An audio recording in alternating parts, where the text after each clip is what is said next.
मैं doctor Shashikala Yadav, associate professor of home science, government college for women, Hisar. आज हम discuss करेंगे एक खनिज लवण फॉस्फोरस के बारे में। फॉस्फोरस हमारे शरीर के अंदर कुल खनिज तत्वों का 1/4 भाग और हमारे शरीर भाग का 1% भाग फॉस्फोरस से बना होता है। एक वयस्क व्यक्ति के शरीर में लगभग फॉस्फोरस की जो मात्रा है वो 400 से 700 ग्राम तक होती है। ये हमारी प्रत्येक कोशिका के अंदर पाया जाता है और जो ज़्यादातर फॉस्फोरस है वो हमारा हड्डियों में और दांतों में पाया जाता है। फॉस्फोरस बहुत सारे कार्य हमारे करता है। फॉस्फोरस इंसान के शरीर में डीएनए के अंदर, हड्डियों के अंदर और इसके साथ साथ आयन के रूप में हमारी मसल कंट्रैक्शन के लिए और नर्व्स को मैसेज भेजने के कार्य करता है। हमारे शरीर के अंदर लगभग 80 से 85% फॉस्फोरस का भाग हड्डियों और दांतों में पाया जाता है। इसके अलावा शेष भाग शरीर के नाजुक ऊतकों और द्रव्यों के अंदर पाया जाता है। इसका 10% भाग जो है वो फॉस्फोरस का मसल्स में और ब्लड के अंदर प्रोटीन, कार्बोज और वसा के साथ मिलकर के पाया जाता है, जैसे फॉस्फोलिपिड्स हैं, फॉस्फोप्रोटीन्स हैं या ग्लूकोज है। इस प्रकार से यौगिक रूप में पाया जाता है और इसका 10% जो है वो बहुत से रसायनों के अंदर पाया जाता है। फॉस्फेट जो हमारे ब्लड के अंदर, जो फॉस्फेट का जो होल ब्लड है उसके अंदर लगभग 40 मिलीग्राम प्रति 100 ml पाया जाता है, लेकिन हमारे सीरम के अंदर 3 से 4 मिलीग्राम प्रति 100 ml ब्लड फॉस्फेट का लेवल होता है। हमारी जो लाल रक्त कणिकाएँ और श्वेत रक्त कणिकाएँ हैं उनमें भी फॉस्फोरस की मात्रा काफ़ी ज़्यादा होती है। जो फास्टिंग सीरम फॉस्फेट लेवल है वो ज़्यादा होता है पोस्ट प्रेंडियल के बजाय, यानी कि हम भोजन करने के अगर 2 घंटे बाद सीरम फॉस्फेट लेवल को चेक कराते हैं तो वो कम होगा और अगर खाली पेट कराते हैं तो वो ज़्यादा होगा। जो कार्बोहाइड्रेट्स यानी कि ग्लूकोज का जो अब्जॉर्प्शन है, पाचन है, उसमें भी फॉस्फेट कार्य करता है फॉस्फोरिलेशन रिएक्शंस के माध्यम से कोशिका लेवल पर। इसके साथ साथ कुछ ऐसे जनरल फैक्ट्स हैं जो कि आपको पता होने चाहिए फॉस्फोरस के बारे में। फॉस्फोरस जो है हमारी जो माचिस है जिसको कि हम आग जलाने के लिए इस्तेमाल करते हैं वो वाइट फॉस्फोरस की बनी होती हैं और वाइट फॉस्फोरस जो है वो बहुत ही हमारे नेगेटिव हेल्थ इफ़ेक्ट्स होते हैं उसके ऊपर, यानी कि बहुत ही जहरीला टॉक्सिक तत्व है, ये केमिकल बर्न्स कर सकता है। जो रेड फॉस्फोरस है वो कंपैरेटिवली सेफ है वाइट फॉस्फोरस से और नॉन टॉक्सिक है। जो प्योर फॉस्फोरस है वो बहुत ही ज़्यादा डेडली यानी कि हानिकारक तत्व है हमारे स्वास्थ्य के लिए। नेक्स्ट हम बात करते हैं जो खनिज लवण हमारे शरीर में फॉस्फोरस पाया जाता है उसके विभिन्न कार्यों के बारे में। हम फॉस्फोरस जो है वो हमारी हड्डियों और दांतों के निर्माण के अंदर और उनके विकास के अंदर सहायक है। ये कैल्शियम के साथ मिल करके एक अघुलनशील यौगिक कैल्शियम फॉस्फेट का निर्माण करता है जो कि हमारी हड्डियों और दांतों को मजबूती प्रदान करते हैं। हमारा जो कंकाल तंत्र है, हमारी जो हड्डियां हैं उनकी वृद्धि के लिए और उनकी मेंटेनेंस के लिए फॉस्फोरस ज़रूरी है। ये हमारे विभिन्न जो मेटाबॉलिक प्रोसेसेस हैं शरीर के अंदर उनके अंदर भी बहुत ही आवश्यक रोल अदा करता है। फॉस्फोरस बी कॉम्प्लेक्स विटामिन के साथ मिलकर भी बहुत सारे कार्य करता है, जैसे कि गुर्दों का कार्य, हमारी जो मांसपेशियां हैं उनके संकुचन के कार्य, हमारे जो नॉर्मल हार्ट बीट है उसको नियंत्रण का कार्य, या हमारे नर्व्स को मैसेज, जिसको कि नर्व सिग्नलिंग कहते हैं, मैसेजेस देने का कार्य, यानी कि बहुत सारे कार्य ये करता है। इसके साथ साथ जो फॉस्फोरस है वो इम्पोर्टेंट रोल प्ले करता है कार्बोज और वसा के साथ मिलकर के हमारे शरीर में, और ये प्रोटीन जो हमारे शरीर की वृद्धि के लिए, मेंटेनेंस के लिए और रिपेयर्स के लिए ज़रूरी है उसमें भी फॉस्फोरस हमारा मदद करता है।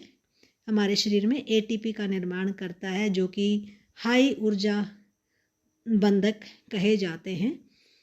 फॉस्फोरस एडिनोसिन डाइफॉस्फेट यानी कि ADP और एडिनोसिन ट्राइफॉस्फेट नामक 2 ऊर्जा बंधकों का निर्माण करता है।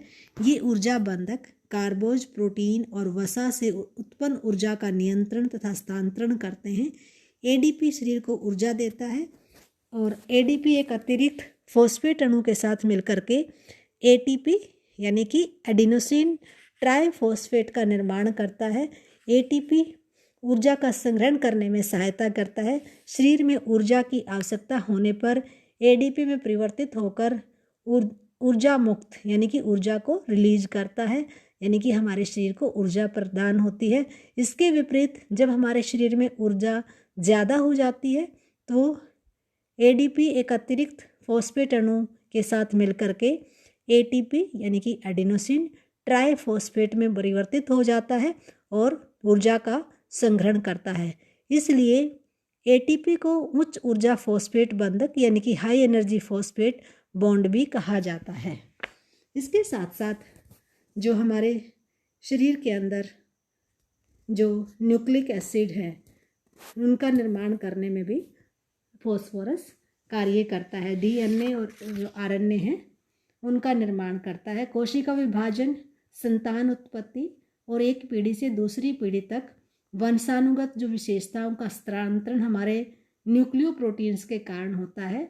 सभी की शरीर में जो सभी कोशिकाओं में केंद्रक यानी कि न्यूक्लियस होता है उसमें उपस्थित न्यूक्लिक अम्ल के निर्माण के लिए प्रोटीन का विशेष योगदान होता है और न्यूक्लियोप्रोटीन के निर्माण के लिए फॉस्फोरस की आवश्यकता होती है।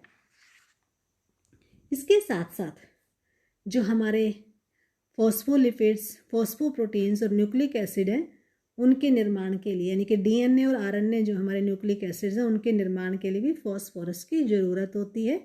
कुछ न्यूक्लियोटाइड को एंजाइम्स हैं यानी कि जो एंजाइम्स को एक्टिवेट करने में मदद करते हैं जैसे कि NAD, NADP, पायरिडोक्सिल फॉस्फेट, ADP यानी कि एडिनोसिन डाइफॉस्फेट, एडिनोसिन मोनोफॉस्फेट, इनके अंदर भी फॉस्फोरस एक आवश्यक तत्व है। बहुत सारे प्रोटीन्स और एंजाइम्स हैं वो फॉस्फोरिलेशन की क्रिया के द्वारा क्रियाशील होते हैं, वो निष्क्रिय रूप में होते हैं। फॉस्फोरिलेशन के माध्यम से वो अपना कार्य कर पाते हैं। इसके साथ साथ जो हमारे शरीर के अंदर अम्ल और क्षार का संतुलन है उसको भी मेंटेन करने का काम फॉस्फेट बफर सिस्टम हमारा महत्वपूर्ण रोल अदा करता है हमारे ब्लड के अंदर और कोशिकाओं में अम्ल और क्षार के संतुलन को बनाने में। इसके साथ साथ पौष्टिक तत्वों के अवशोषण और परिवहन में भी ये मदद करता है फॉस्फोलिपिड का निर्माण करके। नेक्स्ट बात करते हैं, कुछ फैक्टर्स हैं जो कि फॉस्फोरस के अब्जॉर्प्शन को प्रभावित करते हैं। कैल्सिट्रियोल जो है वो फॉस्फेट के अपटेक को कैल्शियम के तरह से ही प्रभावित करता है यानी कि प्रमोट करने का काम करता है। अगर हमारी डाइट के अंदर कैल्शियम और फॉस्फोरस 1:2 या 2:1 के रेशो में है तो कैल्शियम और फॉस्फोरस दोनों का ही अब्जॉर्प्शन सही प्रकार से होगा। इसके साथ साथ अगर हमारे आहार के अंदर एसिडिटी है तो वो भी फाइटेट्स के लेवल को डिक्रीज करके फॉस्फेट के अपटेक को हमारी कोशिकाओं के अंदर बढ़ाने का काम करती है। नेक्स्ट हम बात करते हैं फॉस्फोरस की। अगर हमारे शरीर में डेफिशिएंसी होती है तो हमारे शरीर के ऊपर क्या प्रभाव पड़ता है। सीरम फॉस्फेट लेवल जो है वो हाइपोपैराथायरॉयडिज्म के अंदर बढ़ जाता है और हाइपर पैराथायरॉयडिज्म में घट जाता है। यानी कि ये जो हार्मोन है पैराथायराइड हार्मोन जो कि पैराथायराइड ग्रंथि से स्रावित होता है वो हमारे फॉस्फेट के लेवल को कंट्रोल करने का काम करता है। इसके साथ साथ कुछ जो हमारे गुर्दे संबंधी विकार हैं जिसमें कि सीरम फॉस्फेट का लेवल प्रभावित होता है या अगर एसिडोसिस है उसमें भी सीरम फॉस्फेट लेवल बढ़ जाता है।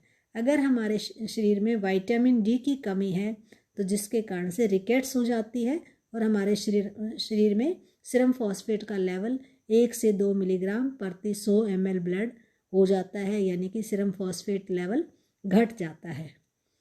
जो रीनल रिकेट्स है वो भी लो सीरम फॉस्फेट के साथ जुड़ी हुई है, और अगर अल्कलाइन फॉस्फेट एक्टिविटी इंक्रीज हो जाती है तो भी हमारा सीरम फॉस्फेट लेवल कम हो जाता है।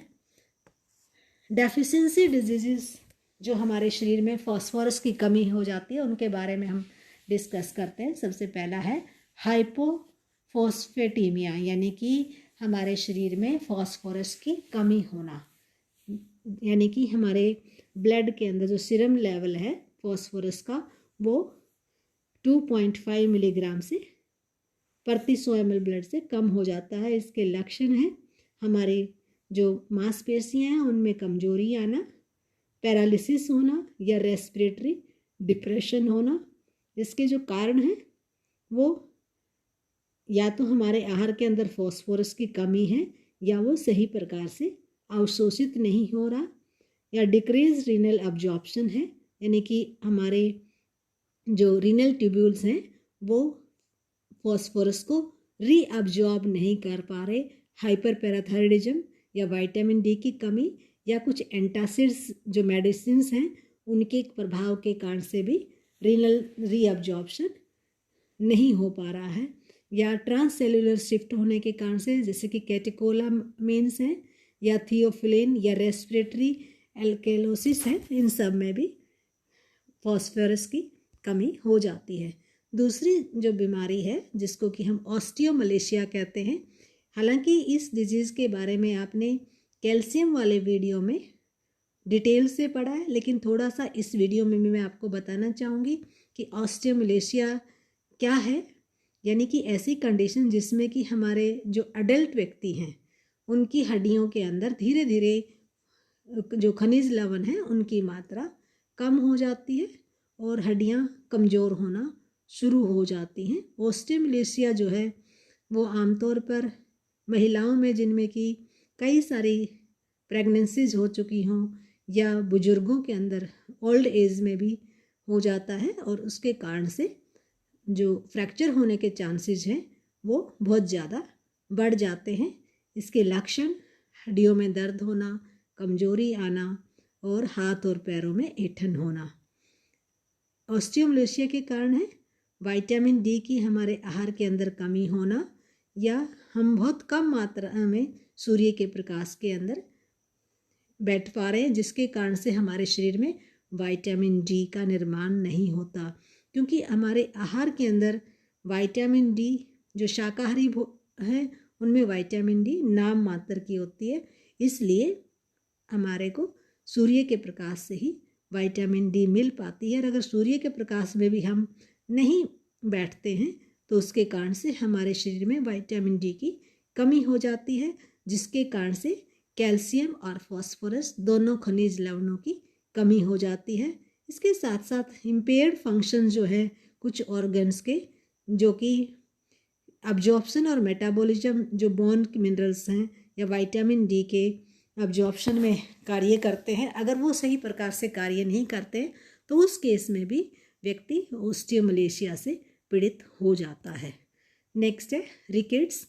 इसके बारे में भी आपने पिछले वीडियो में बड़े डिटेल से पढ़ा है। रिकेट्स जो है बच्चों में आमतौर पर जो हड्डियां हैं वो कमज़ोर हो जाती हैं, जिसके कारण से जो हड्डियों की शेप है वो अबनॉर्मल हो जाती है, जैसे कि नौकनी या छाती का की हड्डियां बाहर निकल जाती हैं, जिसको कि रिकेटिक रोजरी या पिजन चेस्ट, और हेड भी बल्जिंग हो जाता है। ये कुछ लक्षण हैं जो कि विटामिन डी या कैल्शियम की डेफिशिएंसी और फास्फोरस की डेफिशिएंसी के कारण से होते हैं, जिसको कि रिकेट्स कहा जाता है। नेक्स्ट है ऑस्टियोपोरोसिस। इस डिजीज़ के बारे में भी हमने पिछले वीडियो में डिटेल से डिस्कस किया था। ये मेटाबॉलिक बॉन्ड डिसऑर्डर है। आमतौर पर प्रौढ़ावस्था में अगर कैल्शियम की कमी, फास्फोरस की कमी या विटामिन डी की कमी हो जाती है तो व्यक्ति ऑस्टियोपोरोसिस से पीड़ित हो जाता है। इसके अंदर जो हड्डियां हैं उनसे कैल्शियम और फास्फोरस निकलना शुरू हो जाता है, जिससे कि हड्डियां में गड्ढे बनने शुरू हो जाते हैं, जिसको कि हड्डियां पोरस हो जाती हैं, बहुत ही ज़्यादा ब्रिटल हो जाती हैं और बड़ी आसानी से उनमें फ्रैक्चर हो जाते हैं। और आमतौर पर महिलाओं के अंदर जो मासिक स्राव है, जिसको कि मेंस्ट्रुअल साइकिल कहते हैं, वो बंद होने के बाद यानी कि पोस्ट मेनोपॉजल स्टेज के अंदर जो 50 साल के बाद की महिलाएं हैं उनमें आमतौर पर ऑस्टियोपोरोसिस हो जाता है। नेक्स्ट है फॉस्फोरस की डेफिशिएंसी के जो लक्षण हैं, मसल्स का कमज़ोर होना, हड्डियों का कमज़ोर होना, हड्डियों में दर्द होना, हड्डियाँ बहुत ज़्यादा फ्रेजाइल होना, जोड़ों में ऐंठन आना, स्टिफ होना, हीमोग्लोबिन का लेवल कम होना, भूख कम लगना, एंग्जाइटी होना, थकान होना, सांस लेने में तकलीफ़ होना, इरेगुलर ब्रीदिंग, इरिटेबिलिटी यानी कि चिड़चिड़ापन होना, हाथ पैरों का सुन्नापन होना, कमजोरी आना और वज़न में भी बदलाव आना यानी कि वज़न का कम होना। बच्चों के अंदर जो वृद्धि की दर है वो भी कम हो जाती है, हड्डियाँ भी कमज़ोर हो जाती हैं और दांतों का जो विकास है वो भी प्रभावित होता है। विटामिन डी, फास्फोरस और कैल्शियम, इन तीनों ही पदार्थों की कमी के कारण से। इसके साथ साथ जो साइड इफ़ेक्ट्स हैं, फास्फोरस जो है आमतौर पर हमारे आहार के अंदर रेडिली अवेलेबल है और इसकी जो कमी है डेफिशिएंसी की वो बहुत ही कम देखने को मिलती है। लेकिन अगर बहुत ज़्यादा हाई लेवल फास्फोरस हमारे ब्लड के अंदर हो जाता है, वो भी बहुत रेयर होता है। आमतौर पर ये कैल्शियम के साथ मिल करके हमारे सॉफ्ट टिश्यूज़ में डिपॉजिट होता है, जैसे मसल्स हैं उनमें। और हाई लेवल जो फास्फोरस है वो ब्लड में अगर होता है तो आमतौर पर सीवियर जो किडनी डिजीज़ हैं या सीवियर डिसफंक्शंस हैं कैल्शियम रेगुलेशन के, उनके कारण से हमारे ब्लड के अंदर फास्फोरस का लेवल बढ़ सकता है। अदरवाइज़ नॉर्मली हमारे आहार के अंदर ये भरपूर मात्रा में होता है और हमारे को ना ही कमी होती है और ना इसका स्तर बढ़ता है। नेक्स्ट है, अगर बहुत ज़्यादा हम फास्फोरस ग्रहण करते हैं तो उसके क्या लक्षण हैं? जॉइंट पेन है, मसल पेन है, मसल वीकनेस है, हमारे आँखों के अंदर ईचिंग होना और आँखें लाल होना। इसके साथ साथ कुछ और भी अगर सीवियर हो जाता है, फास्फोरस का लेवल और ज़्यादा हाई हो जाता है तो उसके कारण से कुछ और लक्षण भी दिखाई देते हैं, जैसे कि बहुत ज़्यादा कब्ज का शिकार होना यानी कि सीवियर कॉन्स्टिपेशन, नोजिया यानी कि हमारे को उल्टी आने का सा होना, उल्टी आना और डायरिया यानी कि दस्त लगना। नेक्स्ट है, कुछ ऐसे भोज्य पदार्थ हैं अगर हमारे को हाई फास्फोरस हमारे ब्लड के अंदर हो जाता है तो कुछ ऐसे तत्व हैं जिनमें कि ज़्यादा मात्रा में फास्फोरस होता है, उन भोज्य पदार्थों को हमें कम कर देना चाहिए या उनको अपने आहार में शामिल नहीं करना चाहिए। जैसे कि डेयरी फूड्स, हमारे दूध और दूध से बने पदार्थ, बीन्स जो दालें हैं हमारी, जैसे कि सोयाबीन है या राजमा है, लेंटिल है, या हमारे जो नट्स हैं, ड्राई फ्रूट्स हैं, या छिलके वाले जो हमारे सीरियल्स हैं, ओट मील है, या कोल्ड ड्रिंक्स हैं जैसे कोलाज हैं, या फॉस्फेट एडिटिव्स इन ड्रिंक्स के अंदर मिलाए हुए होते हैं। इसके साथ साथ कुछ जो बोटल्ड आइस टीज़ हैं उनमें भी फास्फोरस का लेवल काफ़ी ज़्यादा होता है। तो इन खाद्य पदार्थों को हमारे आहार के अंदर से हमें या तो कम कर देना चाहिए या इनकी मात्रा को कम करें या बिल्कुल ही ना लें। नेक्स्ट हम बात करते हैं फास्फोरस की प्राप्ति के साधनों के बारे में।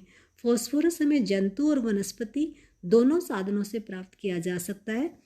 फास्फोरस दूध में केजीन में फॉस्फोप्रोटीन के रूप में, वसाओं में फॉस्फोलिपिड के रूप में, अंडे के पीले भाग में न्यूक्लियोप्रोटीन के रूप में और अनाज, दालों और तिल के बीजों में फाइटिक व फाइटीन के रूप में पाया जाता है। चावल में भी फास्फोरस काफ़ी मात्रा में पाया जाता है। इसमें दूध और दूध से बने हुए पदार्थ हैं, अंडा, मांस, मछली, लीवर, मटर, सोयाबीन, इन सभी भोज्य पदार्थों के अंदर कैल्शियम भरपूर मात्रा में होता है। उसके साथ साथ इनमें फास्फोरस भी भरपूर मात्रा में पाया जाता है। जो साबुत अनाज हैं या उनसे बने हुए पदार्थ जैसे कि ब्रेड है, उनमें फास्फोरस ज़्यादा होता है इसकी बजाय कि जो रिफाइंड फ्लोर है, मैदा से बने हुए पदार्थ हैं, उनमें फॉस्फोरस कम मात्रा में होता है। नेक्स्ट जो ये तालिका दी गई है, इसके अंदर कुछ खाद्य पदार्थों के अंदर फॉस्फोरस का जो स्तर है वो दर्शाया गया है मिलीग्राम प्रति 100 ग्राम खाद्य पदार्थ के हिसाब से। जैसे कि जो गेहूं का आटा है उसमें 423 मिलीग्राम फॉस्फोरस पाया जाता है, मक्की में 348 मिलीग्राम, रागी जो कि दक्षिण भारत में पाए जाने वाला एक मिलेट है उसमें 283 मिलीग्राम, सोयाबीन में 690 मिलीग्राम, मूंग दाल में 405, उड़द दाल में 385, चना दाल में 331, तिल में 570 मिलीग्राम, बादाम में 490 मिलीग्राम, काजू में 450 मिलीग्राम, मूंगफली में 439 मिलीग्राम, पिस्ता में 430 मिलीग्राम।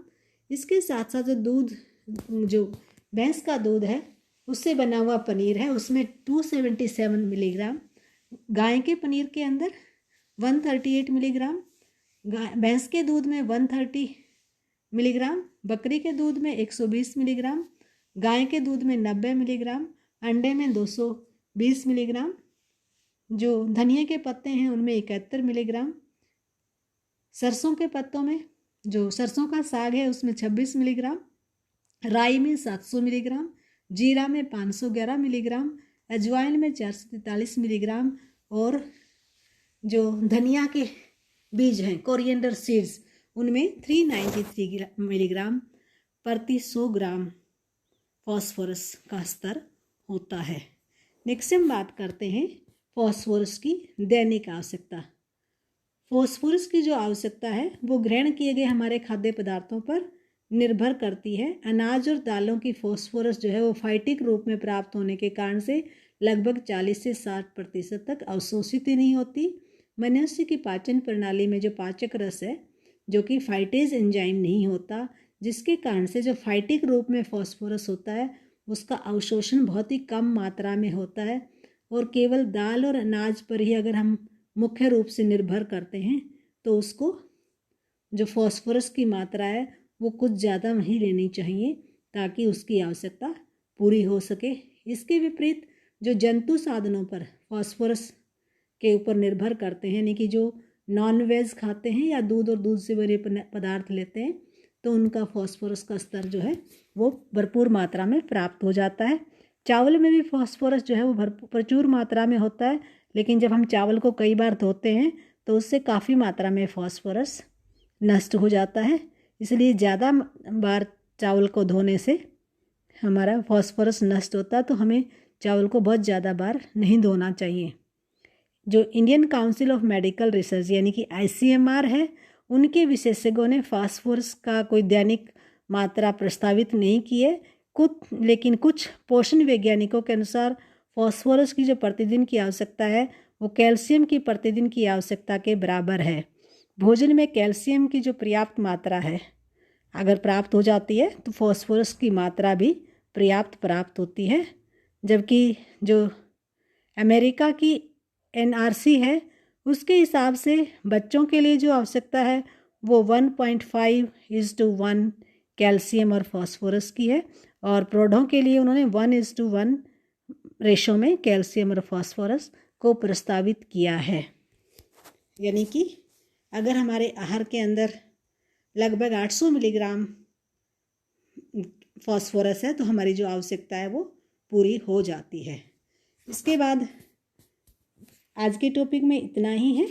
इसके साथ ही कुछ फर्दर स्टडी के लिए आपको कुछ रेफरेंसेस दिए गए हैं जिनको कि आप इस चैप्टर को और भी ज़्यादा क्लियर करने के लिए स्टडी कर सकते हो। जैसे कि मैसन की बुक है vitamins, trace minerals and other micronutrients, या USL की बुक है disorders of magnesium and phosphorus.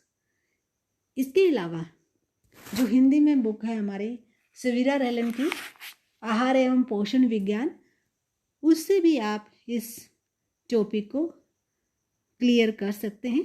आज के टॉपिक में इतना ही है। उम्मीद करती हूँ आपको ये टॉपिक समझ आया होगा।